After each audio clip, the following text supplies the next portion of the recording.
Hello friend, CGPSC hand written notes के YouTube channel में आप सभी का बहुत स्वागत है।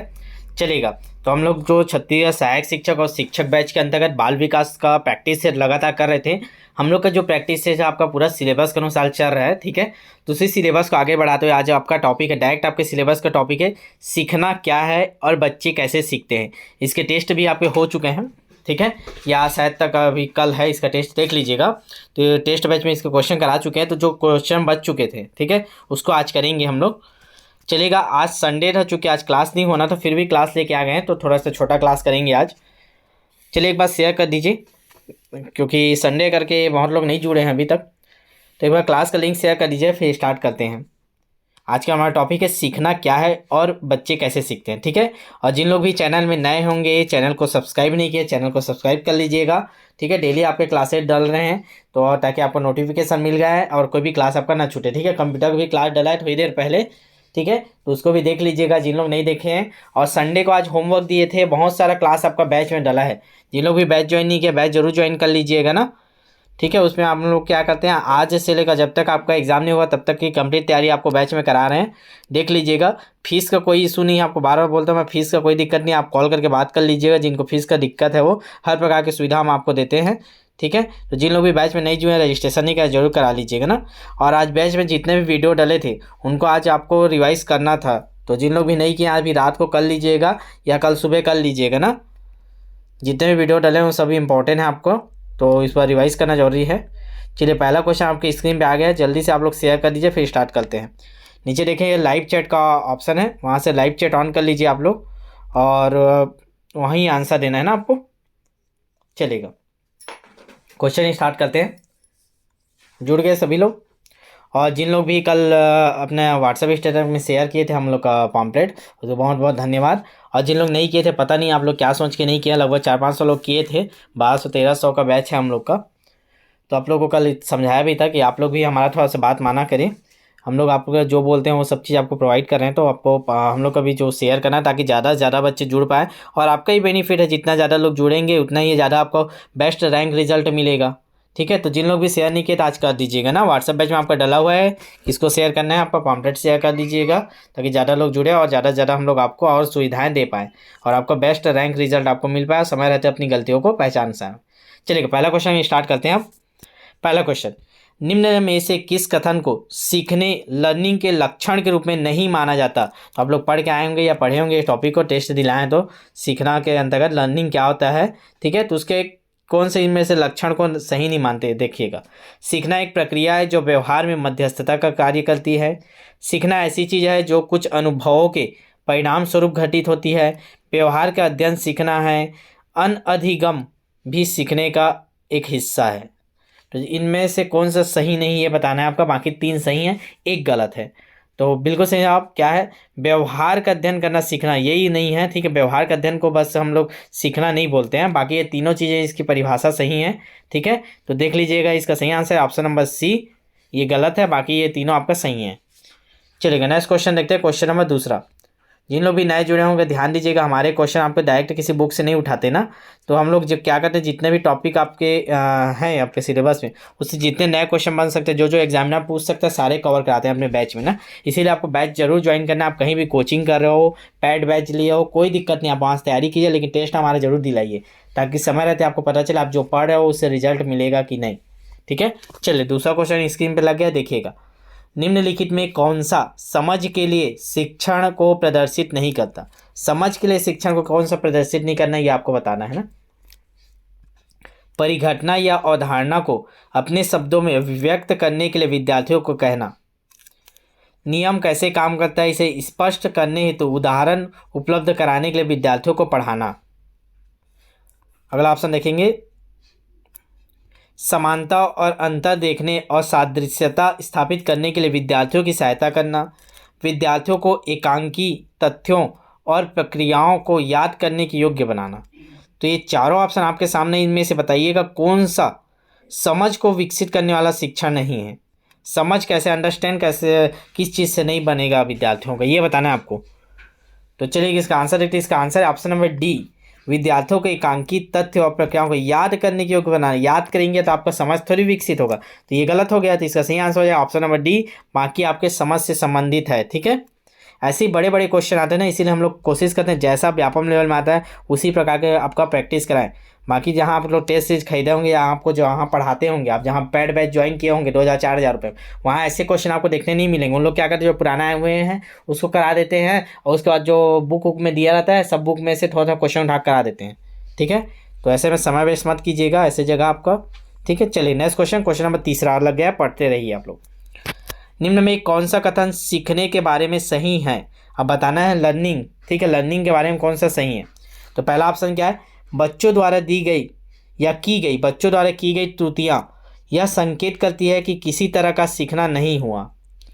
सीखना उस वातावरण में प्रभावी होता है जो संवेगात्मक रूप से सकारात्मक हो और शिक्षार्थियों को संतुष्ट करने वाला हो।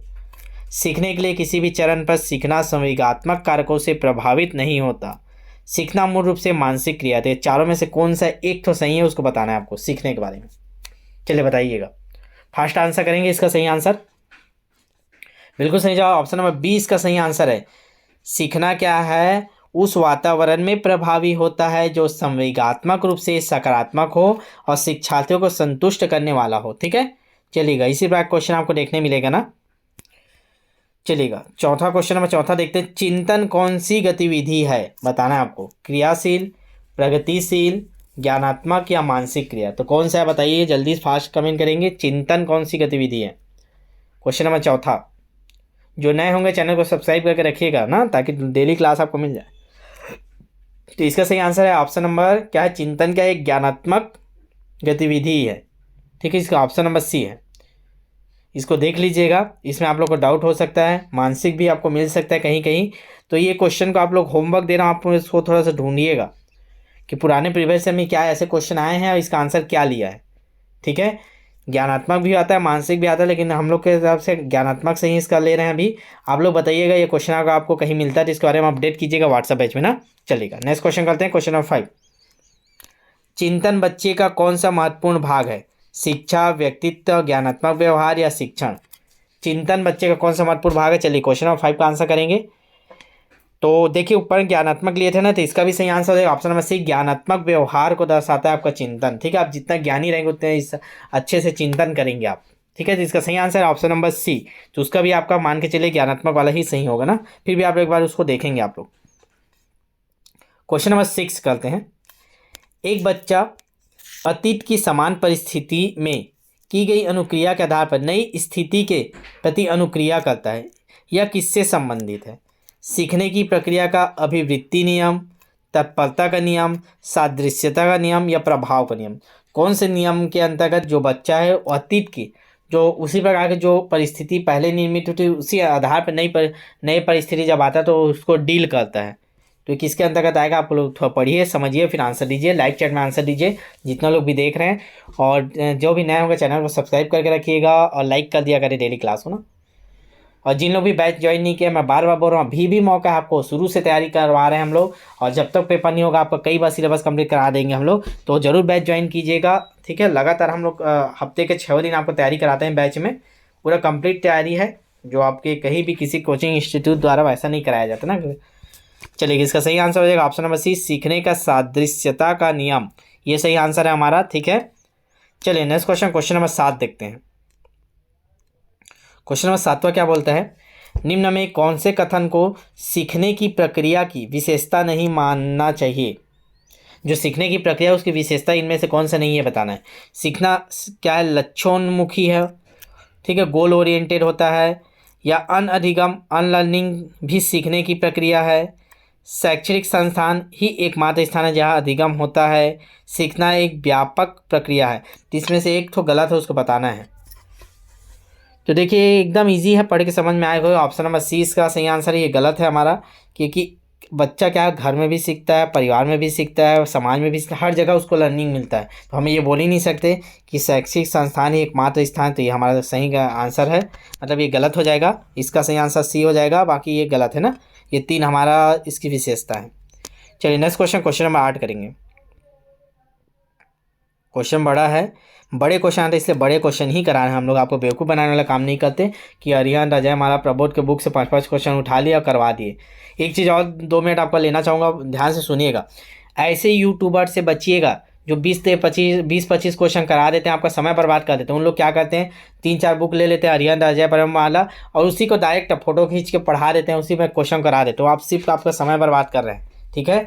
तो ऐसे लोगों से बच के रहिएगा। अभी कुछ ग्रुप में मैं देख रहा था, लगातार लगे पड़े हैं कि क्लास क्लास क्लास। भैया आप पढ़ाइए ना, कंटेंट दीजिए, आपको अच्छा लगेगा, बच्चे दौड़ के आपके पास आएंगे, कोई दिक्कत नहीं। हम लोग भी सजेस्ट करेंगे आपकी, इनका चैनल से पढ़ लीजिए, शानदार पढ़ा रहे। मेहनत कीजिए, नए क्वेश्चन बनाइए, जैसा आ रहे हैं पेपर में उस हिसाब से। बुक से उठा के समय वेस्ट मत कर रहे हैं ये बच्चे को, अभी इंपॉर्टेंट है आपका समय। चलिएगा क्वेश्चन नंबर 8 से देखते हैं।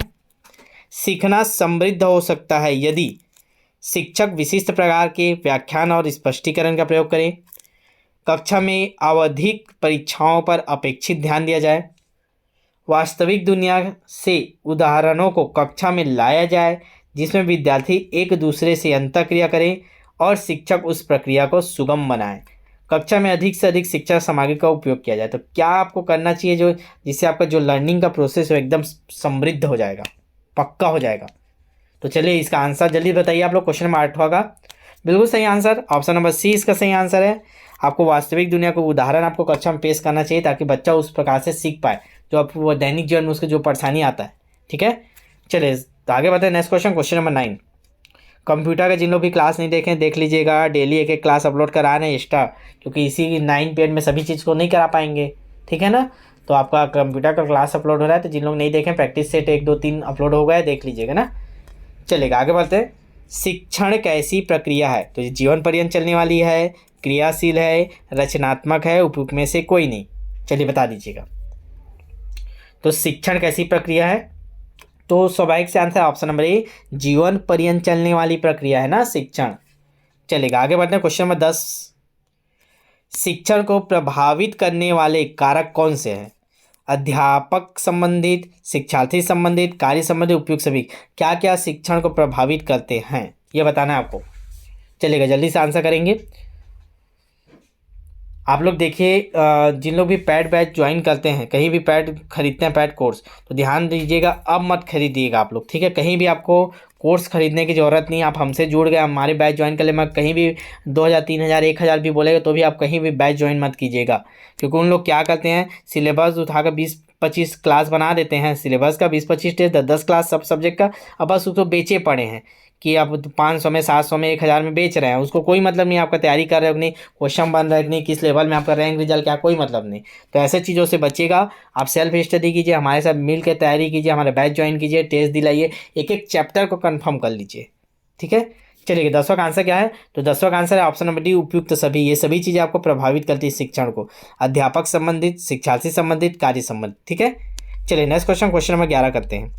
क्वेश्चन नंबर 11 क्या है, नवीन ज्ञान तथा नवीन प्रक्रियाओं का अर्जन करने की प्रक्रिया अधिगम प्रक्रिया। यह कथन है थॉर्नडाइक का, वुडवर्थ का, गैने का, हल का। तो इसको स्क्रीनशॉट ले लीजिएगा। आप पढ़े नहीं होंगे, कहाँ से पता चलेगा, क्योंकि ये तो हम लोग डायरेक्ट किसी बुक से उठाते नहीं क्वेश्चन, नए क्वेश्चन बनाते हैं जो भी थ्योरी हिसाब से। जैसे व्यापम, छत्तीसगढ़ व्यापम परीक्षा मंडल जो व्यावसायिक परीक्षा मंडल है, उसके पैटर्न के अनुसार बना रहे हैं, जैसा क्वेश्चन जितना बड़ा जैसा पूछता है वैसा, ठीक है। तो ये बार परिभाषा का भी बनता है, तो जल्दी बता दीजिए किसका है। नवीन ज्ञान और नवीन प्रक्रियाओं का अर्जन करने की प्रक्रिया अधिगम प्रक्रिया कहलाता है। अधिगम की परिभाषा ये किसने दिया है, तो इसका सही आंसर हो जाएगा ऑप्शन नंबर बी, वुडवर्थ। याद रखेंगे, स्क्रीनशॉट ले लीजिए आंसर के साथ। चलिएगा ले लीजिए इसको स्क्रीनशॉट और इसको अपने नोट्स में नोट कर लीजिएगा ना। जो भी क्वेश्चन आपको लगता है कि मैं भूल जाऊँगा उसको नोट जरूर बना लिया करें, ठीक है। हम लोग वैसे ही क्वेश्चनों का सेट बनाए थे अपने बुक में, ठीक है। चलेगा शिक्षण के क्षेत्र में किसका स्थान सबसे महत्वपूर्ण है, शिक्षण का स्थान परिवर्तन, पढ़ाई, प्रशिक्षण या उपयुक्त में से कोई नहीं। तो जल्दी से आंसर बता दीजिए किसका स्थान सबसे महत्वपूर्ण है शिक्षण के क्षेत्र में। लाइव चैट में आप लोग आंसर किया करें और डेली 9 बजे पहुंच जाया करें। क्यों आप लोग लेट ज्वाइन करते हो, जिन लोग भी लेट ज्वाइन किया है आप लोग आपको नहीं पता क्या 9 बजे डेली क्लास होता है, चाहे संडे हो चाहे मंडे, संडे को भी लेकर आए, चाहे होली हो दशहरा हो, हर दिन आपका चलेगा क्लास आज से लेकर जब तक पेपर नहीं होगा, ठीक है। तो टाइम से पहुंच जाया करें। इसका सही आंसर क्या हो जाएगा ऑप्शन नंबर, शिक्षण का स्थान परिवर्तन। ये मेन है स्थान, ये सबसे महत्वपूर्ण रहता है आपका, जहाँ पे आप वातावरण, ठीक है, परिवर्तन जरूरी नहीं है, स्थान भी शिक्षक का स्थान मतलब जहाँ पे परिवर्तन आपको करा रहे, वातावरण मेन है आपका, ठीक है। चलिए क्वेश्चन नंबर 13 देखते हैं। जब पुराना ज्ञान किसी नवीन कार्य को सीखने में मदद करता है तो उसे क्या कहते हैं? सकारात्मक स्थान परिवर्तन, नकारात्मक स्थान परिवर्तन, या ए और बी दोनों, या उपयुक्त में से कोई नहीं? जल्दी बताइए चारों में से कौन सा सही आंसर है। पुराना ज्ञान हमारे नवीन कार्य को करने में मदद करता है, सीखने में, तो क्या कहलाता है जी? बिल्कुल इसका सही आंसर हो जाएगा सकारात्मक स्थान परिवर्तन, ठीक है। चलिए नेक्स्ट क्वेश्चन करेंगे, क्वेश्चन नंबर 14। क्या बोलता है क्वेश्चन नंबर 14? ध्यान से पढ़ेंगे। बच्चे की सोचने की प्रक्रिया में किस आधार पर सोचने को सबसे उत्तम माना गया है? रुचि के आधार पर, अनुभव के आधार पर, तर्क के आधार पर, अनुकरण के आधार पर। तब छोटा बच्चा को लेकर सोचिए, मतलब बच्चा किस आधार पे सोचे, किस टॉपिक पे सोचे, ताकि उसका जो सबसे उत्तम निष्कर्ष निकले। तो याद रखिएगा, सभी को इसका आंसर पता होगा। इसका आंसर ऑप्शन नंबर सी, तर्क के आधार पर सोचेगा। बच्चा तर्कों के आधार पर सोचेगा तो जो भी रिजल्ट निष्कर्ष निकालेगा वो उत्तम रहेगा। बहुत लोग इसको रुचि के अनुसार मार रहे थे, गलत हो जाएगा। रुचि के अनुसार नहीं सोचना चाहिए, तर्क के आधार पर सोचना, ताकि हमको रिजल्ट उत्तम तरीके से प्राप्त हो ना। तो आप लोग भी तर्क के आधार पे सोचिएगा क्यों हमारा बैच ज्वाइन करना चाहिए, और क्यों अभी तक आप नहीं ज्वाइन किए। लाखों रुपए खर्चा करके डीएड बीएड किए हो जी, अब बैच ज्वाइन नहीं कर रहे हो, 200-300 रुपये देख रहे हो, तो दिक्कत है फिर आपको। आप अपने सिलेक्शन के लिए फिर क्या है सचेत रूप से मेहनत नहीं कर रहे हैं, ठीक है। क्योंकि आप तैयारी कितना भी करो, आपको रैंक रिजल्ट देखना जरूरी है, ताकि आपको एक पोस्ट मिले कि नहीं आपको पता चलना चाहिए। उस हिसाब से आप नेक्स्ट डे के रणनीति बनाएंगे। चलिए क्वेश्चन नंबर 15 लग गया ना, पढ़िए। बच्चों का स्कूल उपलब्धियों में असफल होने का मुख्य कारण क्या है? क्यों बच्चे असफल हो जाते हैं? अभ्यास की कमी, तत्परता की कमी, स्कूल से भागने की आदत, या उपयुक्त सभी? तो किस कारण बच्चे असफल होते हैं? तो उपयुक्त सभी इसका सही आंसर होगा। ये सभी कारण आपको देखने को मिलता है जिसके कारण बच्चे क्या होता है, एग्जाम में फेल हो जाता है, असफल हो जाता है, जो टारगेट है उसको नहीं पाता, ठीक है। चलिए क्वेश्चन नंबर 16 करेंगे।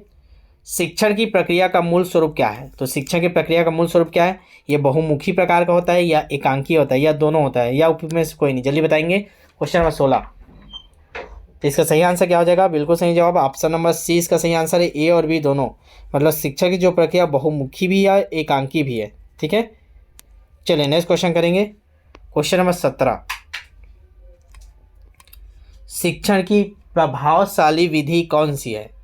करके सीखना, व्याख्या और तर्क विधि, अवलोकन विधि, उपयुक्त विधि, सभी, उपयुक्त सभी। तो बताना सबसे प्रभावशाली विधि कौन सा है इतने में से सबसे नहीं बोला है, मतलब प्रभावशाली विधि क्या है, तो कौन सा है? ये सभी प्रभावशाली विधि हैं, ठीक है। तो इसका सही आंसर है ऑप्शन नंबर डी, करके सीखना भी सबसे बेस्ट बोलेगा तो करके सीखना है ना। फिर व्याख्यान और तर्क विधि भी अच्छा है, अवलोकन विधि भी है। तो प्रभावशाली विधि कौन आता है? तो ये सभी आते हैं। इसका सही आंसर हो जाएगा ऑप्शन नंबर डी। चलिए क्वेश्चन नंबर 18 पे पहुँच गए हैं। बड़ा क्वेश्चन है, ध्यान से पढ़िएगा। इसी प्रकार के बड़े बड़े क्वेश्चन आपको देखने मिलेगा ना, ताकि आपका समय ज़्यादा जाए और आप कम क्वेश्चन अटेम्प्ट कर पाएँ, जल्दी जल्दी में गलती करें। ये टारगेट रहता है बड़ा क्वेश्चन देने का, ठीक है। एग्जामिनर आपके पेपर में इसीलिए बड़ा क्वेश्चन देता है, ताकि आप उसको देखते साथ हड़बड़ा जाए, अरे इतना बड़ा क्वेश्चन आंसर क्या लगाऊंगा बोल के। तो ध्यान से आपको पढ़ना रहता है। चलिए पढ़ते हैं। जब बच्चा कार्य करते हुए उबने लगता है, जैसे अभी आप क्लास देख रहे हैं, कुछ बच्चे लोग जो पढ़ के नहीं आए होंगे या बस ऐसे ही खाली देखने के लिए आ गए होंगे, वो उब रहे होंगे, तो इस बात की ओर संकेत करता है कि संभवतः कार्य यांत्रिक रूप से बार बार हो रहा है, बच्चा बुद्धिमान नहीं है, बच्चे में सीखने की योग्यता नहीं है, या बच्चे को अनुशासित करने की ज़रूरत है। तो क्या दर्शाता है आप बताइए। अगर कोई बच्चा किसी कार्य करते समय उब रहा है, उसको बोर लग रहा है, बोरिंग लग रहा है, तो क्या संकेत कर रहा है? चलिए नीचे लाइव चैट में आंसर करेंगे। और आज जितने लोग कॉल करके मेरे से बात किए हैं उन लोग रजिस्ट्रेशन नहीं करा लीजिएगा ना, समय वेस्ट मत कीजिएगा। हम लोग को बैच में डेली कम से कम 100 से 150 क्वेश्चन कवर कर रहे हैं हम लोग, तो आपको उतना नुकसान होगा। जितना लेट ज्वाइन करेंगे आपको उतना बेनिफिट कम मिलेगा ना। तो जिन लोग भी अभी तक डिसाइड नहीं किए हैं बैच ज्वाइन करना है नहीं, तो आज डिसाइड कर लीजिएगा। जितना आप लेट करेंगे उतना आपका नुकसान होगा। चलिए क्वेश्चन नंबर 18 देख लेते हैं। तो इसका आंसर क्या हो जाएगा? इसका आंसर है ऑप्शन नंबर ए, संभवतः यांत्रिक कार्य बार बार से हो रहा है। आप उसी काम को बार बार करोगे ना तो उबने लगते हैं, ठीक है। चलिए नेक्स्ट क्वेश्चन देखते हैं, क्वेश्चन नंबर 19। जब पूर्व का अधिगम नई स्थितियों को सीखने को बिल्कुल प्रभावित नहीं करता, मतलब पूरा का जो अधिगम है, आप पहले जो सीखे हैं वो नए कुछ सीख रहे हैं उसको बिल्कुल प्रभावित नहीं कर रहा, तो ये क्या कहलाता है? अधिगम का शून्य स्थानांतरण या निरपेक्ष स्थानांतरण या सकारात्मक स्थानांतरण या नकारात्मक स्थानांतरण? चलिए बता दीजिए क्या कहलाता है। क्वेश्चन नंबर 19 का आंसर करेंगे लाइव चैट में। तो बिल्कुल सही जवाब ऑप्शन नंबर ए, इस अधिगम का शून्य स्थानांतरण कहलाता है, क्योंकि वो कोई प्रभावित नहीं कर रहा है ना। इसका सही आंसर हो जाएगा ऑप्शन नंबर ए। चलिए क्वेश्चन नंबर 20 देखेंगे। अध्यापन शिक्षण की प्रक्रिया में बच्चों के ज्ञान का मुख्य ढंग कौन सा है? करके सीखना, अनुभव द्वारा सीखना, अनुकरण कर सीखना या उपयुक्त सभी? मतलब बच्चा मुख्य रूप से किस प्रकार से सीखता है, मुख्य ढंग क्या है हमारा? तो बिल्कुल सभी, ये सभी हम लोग यूज़ करते हैं, तो ये सभी हमारा आंसर है उपयुक्त सभी। करके भी सीखता है बच्चा, अनुभव द्वारा भी सीखता है, अनुकरण करके भी सीखता है। देखो छोटे बच्चे लोग, क्या आप लोग कुछ करते हो तो उसको देख के दोहराने लगता है, तो उसको अनुकरण करके सीखना बोलते हैं, ठीक है। तो ये सभी आंसर आएगा ऑप्शन नंबर डी।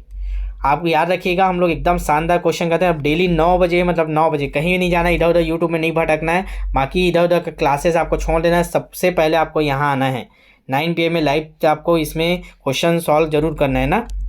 हम लोग का क्वेश्चन आपको एग्जाम ओरिएंटेड बेस पे रहता है, जो भी नए क्वेश्चन बन सकते हैं सारे कराते हैं हम लोग, कोई बुक से नहीं उठाते। आप चेक कर लीजिएगा, किसी भी क्लास को उठा लीजिएगा, आपके पास जो भी बुक है उसमें मिला लीजिएगा, ठीक है। चलिए नहीं मिलेगा आपको डायरेक्ट ना, 1-2 क्वेश्चन मिल सकता है जो पुराने आए हुए होंगे और रिपीट हो जाएंगे, तो ठीक है। चलिए क्वेश्चन नंबर 21 देखते हैं। आधुनिक विचारधारा के अनुसार शिक्षण की सर्वोत्तम विधि कौन सी है? पूर्ण विधि, आंशिक विधि, मिश्रित विधि, ये सभी। तो आधुनिक विचारधारा के अनुसार आपको बताना है कि शिक्षण की सर्वोत्तम विधि कौन सी है। चलिएगा फास्ट कमेंट करेंगे क्वेश्चन नंबर 21। तो चलिए इसका सही आंसर है ऑप्शन नंबर बी, आंशिक विधि। तो याद रखेंगे जो आंशिक विधि है ये सबसे सर्वोत्तम विधि मानी जाती है आधुनिक विचारधारा के अनुसार ना। चलिए स्क्रीनशॉट ले लीजिएगा, नया क्वेश्चन होगा, मेरे हिसाब से आप इसको नहीं पढ़े होंगे। क्वेश्चन नंबर 22 देखते हैं। शिक्षण किस प्रकार की गतिविधि है? व्यक्तिगत, सामाजिक, व्यवहारिक या ये सभी? जल्दी से कमेंट करेंगे। एकदम शानदार क्वेश्चन, इंपॉर्टेंट क्वेश्चन है, IMP लगा लीजिएगा ये क्वेश्चन को। शिक्षण किस प्रकार की गतिविधि है? आज क्लास को थोड़ा सा छोटा करेंगे, बस कुछ क्वेश्चन और फिर आज क्लास को समाप्त करेंगे। संडे था, आप लोग का कंटिन्यूटी बना रहेगा, क्लास लेके आ गए, नहीं तो आज हम लोग को भी छुट्टी चाहिए होता है। चलेगा, इसका सही आंसर क्या हो जाएगा? तो इसका सही आंसर ऑप्शन नंबर डी, ये सभी। देखिएगा, ठीक है। जो शिक्षण व्यक्तिगत आधार पर भी आप शिक्षा देते हैं किसी को पर्टिकुलर, सामाजिक आधार पर कक्षा में जो आप पढ़ाते हैं वो सामाजिक आ जाता है, व्यवहारिक आधार पर भी आप शिक्षा देते हैं तो गतिविधि क्या आता है? उपयुक्त सभी, ये सभी आएगा ना। चलेगा आगे बढ़ते हैं, क्वेश्चन नंबर 23 करते हैं। निम्नलिखित में कौन सा अधिगम का क्षेत्र नहीं है? संज्ञानात्मक, भावनात्मक, क्रियात्मक, आध्यात्मिक। कौन सा अधिगम का क्षेत्र नहीं है इनमें से बताइएगा। चलिएगा फास्ट आंसर करेंगे क्वेश्चन नंबर 23 का। तो देखिए कौन सा अधिगम का क्षेत्र नहीं, तो ऑप्शन नंबर डी, आध्यात्मिक। आध्यात्मिक हमारा अधिगम का क्षेत्र नहीं होता है ना। चलिए नेक्स्ट क्वेश्चन, क्वेश्चन नंबर 24, बड़ा क्वेश्चन है, ध्यान से पढ़िएगा। 4 ऑप्शन आपके सामने है। निम्न में कौन अध्यापन की एक विशेषता नहीं? अध्यापन की विशेषता बताना है आपको। पहला ऑप्शन देखते हैं। अध्यापन शिक्षा के उद्देश्यों को प्राप्त करने का साधन है। अध्यापन कला और विज्ञान दोनों हैं। अध्यापन एक प्रयोगात्मक मनोविज्ञान नहीं है। अध्यापन अध्यापक और शिक्षार्थियों में कड़ी है। तो बता दीजिए इसमें कौन सा सही नहीं है। बोला है नहीं बोलते उसको गोला खेल लिया करे, बार बार बोलता ताकि एग्जाम में गलती ना हो, आपका आदत बन जाए। तो इसका सही आंसर क्या हो जाएगा? तो हमारे ऑप्शन नंबर सी गलत है। अध्यापन एक प्रयोगात्मक मनोवैज्ञानिक नहीं है, बोला नहीं, ये मनोवैज्ञानिक भी है, ठीक है। बाकी ये तीनों आपके सही हैं। अध्यापन शिक्षक उद्देश्यों को प्राप्त करने का साधन है, विज्ञान और कला है, और अध्यापन क्या है? अध्यापक शिक्षार्थी के बीच की कड़ी है ना। तो इसका सही आंसर हो जाएगा ऑप्शन नंबर सी। चलिएगा आज लास्ट क्वेश्चन कर लेते हैं, 25 ही करेंगे ना, उसके बाद का बाकी कल करेंगे। इसका पार्ट 2 कल लेके आएंगे, इसी टॉपिक को आगे कर लेंगे। इसके लगभग 50-60-65 क्वेश्चन मैं सेट किया हूँ कल, तो 60-65 क्वेश्चन करेंगे। बाकी आपको उसमें बैच में टेस्ट बैच में कवर करें हैं, ठीक है। इसीलिए आपका बैच ज्वाइन करना जरूरी। जो भी आप क्वेश्चन करें देख लीजिएगा, आप मिला लीजिएगा। मैं आपको बोल रहा हूँ बुक में नहीं मिलेगा आपको ऐसे क्वेश्चन ना, जो भी आप लोकल बुक पढ़ते हैं वो सब में। और क्वेश्चन ऐसे ही आते हैं नए क्वेश्चन ना, और जो नए क्वेश्चन बनाएगा उसी का सिलेक्शन होना है। करके सीखना किस अवस्था के लिए उपयुक्त है? शिशु अवस्था के लिए, बाल्यावस्था के लिए, किशोरावस्था के लिए, या सभी के लिए? तो करके सीखना किसके लिए है जल्दी से बताइएगा। तो करके सीखना आपके ऑप्शन नंबर डी ये सभी के लिए उपयुक्त रहता है, याद रखिएगा। चाहे आप शिशु अवस्था में हो, चाहे आप बाल अवस्था में, आप किसी भी चीज़ को अगर करके सीखते हैं, ठीक है, प्रैक्टिस मैन परफेक्ट, तो आप क्या करेंगे वो सबसे बेस्ट आपका तैयार होगा ना। इसीलिए आपको यहाँ प्रैक्टिस मैं भी करा रहा हूँ, आप करके सीखिए। आप डेली पेपर दिलाइए, हमारे बैच में आप ज्वाइन होते हो ना, तो वहाँ क्या होता है 7 बजे सुबह आपको लिंक मिल जाता है टेस्ट का। आपको एक दिन पहले समय मिलता है, जो भी टॉपिक रहता है आप दिन भर उसको तैयारी करेंगे और नेक्स्ट डे सुबह 7 बजे से टेस्ट डल जाता है। वो आपके 10 से 12 घंटा मिलता है, रात को 10 बजे तक समय रहता है। फिर रात को 10 बजे आपको रैंक, रिजल्ट, टॉपर, ये सब चीज़ जारी होता है, ताकि आप बार बार जो गलती लास्ट में करेंगे वो गलती अभी कर लें और सुधार लें, करके सीखे करके। एक सेकंड, तो इस चीज़ को ध्यान दीजिएगा, ठीक है। तो जिन लोग भी बैच हमारा ज्वाइन नहीं किया, बैच जरूर ज्वाइन कर लीजिएगा। इसका आगे क्वेश्चन कल करेंगे ना, आज यहीं पे क्लास समाप्त करते हैं। तो जो नए होंगे चैनल को सब्सक्राइब कर लीजिएगा। कल भी 9 बजे आपको इसी टाइम पे आप पहुंच जाया करें बैंक में, बैच में लिंक का वेट मत किया करें ना, ठीक है। चलिएगा, ये हमारा नंबर है, जिन लोग भी बात नहीं किए हैं वो बात कर लीजिएगा मेरे से। फीस संबंधी कोई दिक्कत हो तो भी आप बात कर लीजिएगा, या व्हाट्सअप मैसेज करके डिटेल ले लीजिएगा। शानदार रणनीति है, पूरी हर चीज़ आपको दे रहे हैं ना, तो जरूर ज्वाइन कीजिएगा और लेट मत कीजिए। डेली आपका 100 से 150 क्वेश्चन का आपको नुकसान होगा, नया क्वेश्चन होगा जो आपको डायरेक्ट व्यापम में देखने को मिलते हैं ना, और मिलेंगे ही। चलिएगा, तो एक बार शेयर कर दीजिएगा, जिन लोग भी कल शेयर नहीं किए थे हमारा जो पॉम्पलेट है उसको आज शेयर कर दीजिएगा, ठीक है। चलिए मिलते हैं नेक्स्ट क्लास में, तब तक के लिए ऑल द बेस्ट। एक बार शेयर कर दीजिए क्लास को जाते जाते।